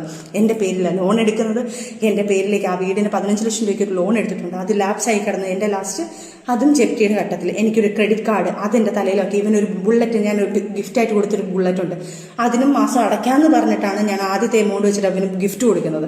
അതും എൻ്റെ തലയിലായി സിവിൽ സ്കോർ വെച്ചിട്ട് എൻ്റെ മൊത്തം എനിക്കിപ്പോൾ ഒരു ലോൺ പോലും, എനിക്കൊരു പേഴ്സണൽ ലോൺ പോലും എടുക്കാൻ പറ്റാത്ത രീതിയിൽ എന്നെ കുരുക്കിയിട്ടേക്കവൻ. ഇതെല്ലാം ചെയ്ത് ഞാൻ അങ്ങേയറ്റം ഞാൻ നിൽക്കുക. ഇനി എനിക്ക് പറ്റില്ല, എന്നെ ഇത്രയും ഞാൻ സഹിച്ച് ഇവിടം വരെ ഞാൻ എത്തിയിട്ടുണ്ട്. ഇനി എനിക്ക് സഹിക്കാൻ വയ്യ, എന്നെക്കൊണ്ട് ഇതെല്ലാം പറയിപ്പിച്ചാണ്. ഇനി എൻ്റെ കുഞ്ഞുങ്ങളെ പോലും, ഇനി ഒരു പക്ഷെ ഞാൻ ഇത് പറഞ്ഞില്ലെങ്കിൽ എൻ്റെ കുഞ്ഞുങ്ങളെ കൊണ്ട് നോക്കേണ്ട ഞാനാണ്, ഈ 2 കുഞ്ഞുങ്ങളെ നോക്കേണ്ടത്. നാളെ ഒരു കാലത്ത് എൻ്റെ കുഞ്ഞുങ്ങളെ പോകുമ്പോൾ നിൻ്റെ ഉമ്മ ഇങ്ങനെ ആയതില്ലേ മറ്റേതായിരുന്നു എന്ന് പറഞ്ഞു കഴിഞ്ഞാൽ എനിക്ക് എൻ്റെ കുഞ്ഞുങ്ങൾക്ക് നാണക്കേട്. എൻ്റെ മോൻ വിളിച്ചിരുന്നില്ല പറഞ്ഞു, പപ്പ ഉമ്മയുടെ വീഡിയോ, ഇങ്ങനെയുള്ള പപ്പ വീഡിയോകളൊന്നും ഇടല്ലേ, എൻ്റെ ഉമ്മയ്ക്ക് എന്തെങ്കിലും സംഭവിച്ചു കഴിഞ്ഞാൽ ഞാൻ പപ്പാടോട് മിണ്ടത്തില്ല. ഞാൻ ആ വീഡിയോ നിങ്ങൾക്ക് വേണമെങ്കിൽ അത് എൻ്റെ കുഞ്ഞിൻ്റെ ഫോട്ടോ എനിക്ക് ഇടാൻ പറ്റുന്നില്ല. ആ കുഞ്ഞൊരു റൈറ്റ് ചെയ്തിട്ട് ഒരു സാധനം ഞാൻ ഇട്ട് കൊടുത്തു. കാരണം ഇവൻ എന്നിട്ട് ആ കുഞ്ഞ് പോലും പറയുന്നത്, എന്നിട്ട് ഞാൻ ഞെട്ടിപ്പോയി. എൻ്റെ മോൻ പറയുന്നത്, പപ്പ ഞാൻ ഇനി 5ാം ക്ലാസ്സിലാണ്, എന്നെ എല്ലാവരും കൂടെ കളിയാക്കും, പപ്പ ഒന്നും ഇങ്ങനെ പറയല്ലേ, ഉമ്മി പപ്പായെ സപ്പോർട്ട് ചെയ്തല്ലേ വീഡിയോ ഇട്ടത്, ഉമ്മിക്ക് വേണമെങ്കിൽ പപ്പ എന്ത് വേണമെങ്കിൽ ഇത്തിരി കാര്യങ്ങളൊക്കെ വേണമെങ്കിൽ പറയാമല്ലോ എന്ന് എൻ്റെ കുഞ്ഞ് ചോദിച്ചു. എന്നിട്ട് പോലും ഇവൻ വീണ്ടും ഈ ആക്ഷൻ വീഡിയോ കാണിച്ചു. ആക്ഷൻ വീഡിയോ ആർക്കും കാണിക്കാം ഫിറോസ് ഖാനെ? ഞാൻ ആക്ഷൻ അല്ല കാണിച്ചത്, ഞാൻ നിയമത്തിനാണോ പോയിരിക്കുന്നത്? എൻ്റെ കയ്യിൽ തെറ്റുണ്ടെങ്കിൽ ഞാൻ നിയമത്തിനോട് പോകത്തില്ല. എൻ്റെ കയ്യിൽ തെറ്റുണ്ടെങ്കിൽ ഞാൻ ആദ്യമായിട്ടൊരു വീഡിയോ ഇതുപോലൊരു കാര്യത്തിൽ എടുത്തില്ല. ഇനി എന്തോ ആയിക്കോട്ടെ, ഇയാൾ ആദ്യത്തെ ഭാര്യയെ വിളിച്ചിട്ട് ഇന്നലെ പുള്ളിക്കാരിയും വിളിച്ച് ഭീഷണിപ്പെടുത്തുന്നുണ്ട്. ഏതോ ഒരു വീഡിയോ വന്നു, നിന്നെക്കുറിച്ച് ഇങ്ങനെ പറയൂടി, ഞാൻ അങ്ങനെ പറയൂടി, നീ അങ്ങനെ ചെയ്തു എന്ന് പറയൂടി, നീ ഏതവനോടെ പോയി എന്ന് പറയൂടി. ഇതേ സംഭാഷണം തന്നെയാണ് ഞങ്ങൾ എല്ലാവരും ഇട്ട് ഇയാൾ ഒരുമാതിരി വൃത്തികെട്ട രീതി. അവർക്ക് പേടിയാണ്, കാരണം മീഡിയയിൽ വന്ന് ഇയാൾ പറയുമ്പോൾ ആൾക്കാർ അതേ വിശ്വസിക്കത്തുള്ളൂ. അവർക്ക് മീഡിയയിൽ വന്ന് മീഡിയ പേഴ്സണായിട്ട് വന്ന് സംസാരിക്കാൻ അവരുടെ ഫാമിലി അങ്ങനെയാണ്. അവർ അത്രയും റിപ്പോർട്ടർ ഫാമിലി ആയതുകൊണ്ട് അവർക്കത് പറയാൻ പറ്റുന്നില്ല. അവർക്ക് 200 150 പവൻ അവർക്ക് മിസ്സായിട്ടും അവർ സഹിയായിട്ട് നിൽക്കുക. കുഞ്ഞിന് പോലും ഒരു ചെലവിന് കൊടുക്കുന്നില്ല. ഇത്രയും ചെയ്തിട്ട് പോലും ഞങ്ങൾ 2 പെണ്ണുങ്ങൾ ഇതിനകത്ത് കടന്ന് പീഡനപ്പെട്ടുകൊണ്ടിരിക്കുക. ഇയാളുടെ കണ്ണിൽ ഞങ്ങൾ വെറും വേഷ്ടികളാണ്, ഞങ്ങൾ വെറും പന്നലുകളാണ്, ഞങ്ങൾ വെറും തെണ്ടികളാണ്. പക്ഷെ ഈ തെണ്ടികളാണല്ലോ 2 കുഞ്ഞുങ്ങളെ ഞങ്ങൾ നോക്കുന്നത്. ഞങ്ങൾ കഷ്ടപ്പെട്ടാണെന്ന് വളർത്തുന്നത്, ഞങ്ങൾ അധ്വാനിച്ചാണ് നോക്കുന്നത്. ഈ ഞങ്ങളെ കിടന്ന് എന്തിനാണ് ഈ തെണ്ടി ഇങ്ങനെ കിടന്ന് പറഞ്ഞുകൊണ്ടിരിക്കുന്നത്? സഖി കേട്ടിട്ടാണ് ഞാൻ ഇതെല്ലാം പറഞ്ഞു പോകുന്നത്. എനിക്ക് വയ്യ. അത് കഴിഞ്ഞിട്ടാണ് തീവ്രമായിട്ടാണ് ഓരോ കാര്യം, ഇവൻ്റെ കാര്യങ്ങൾ, പല കാര്യങ്ങളും ഞാൻ അറിയുന്നുണ്ട്. എൻ്റെ ലൈഫിൽ നിന്ന് എഴുതിവിട്ട ഞാൻ എന്തിനിവനെ ഞാൻ ഇതാക്കണം? എൻ്റെ ലൈഫിൽ ഒരാൾ വന്നിട്ടുണ്ടോ വന്നിട്ടില്ലയോ, ഇനി ആര് വരുന്നോ, ഇവൻ എന്തിനറിയണം? ഇവൻ കാണിച്ചു കൂട്ടുന്ന പ്രോകൃതം ഞാൻ അതും കൂടെ ഇതിനകത്ത് മെൻഷൻ ചെയ്തിട്ടുണ്ട്. എനിക്ക് ഒരു കാര്യം വിവരം പറഞ്ഞിട്ടുണ്ട്. അതിൻ്റെ സത്യാവസ്ഥ ഞാൻ വിളിച്ചു തിരക്കിയിട്ടുണ്ട്. പക്ഷേ അതൊരു മൈനർ കേസാണ്. ഒരു 17 വയസ്സ് സ്വന്തം മകളുടെ പ്രായമുള്ള ഒരു കുഞ്ഞിനെ ഒരു ഹോട്ടലിൽ കൊണ്ട് ഇവൻ കൊണ്ട് ഉപയോഗിച്ചിട്ടുണ്ട്.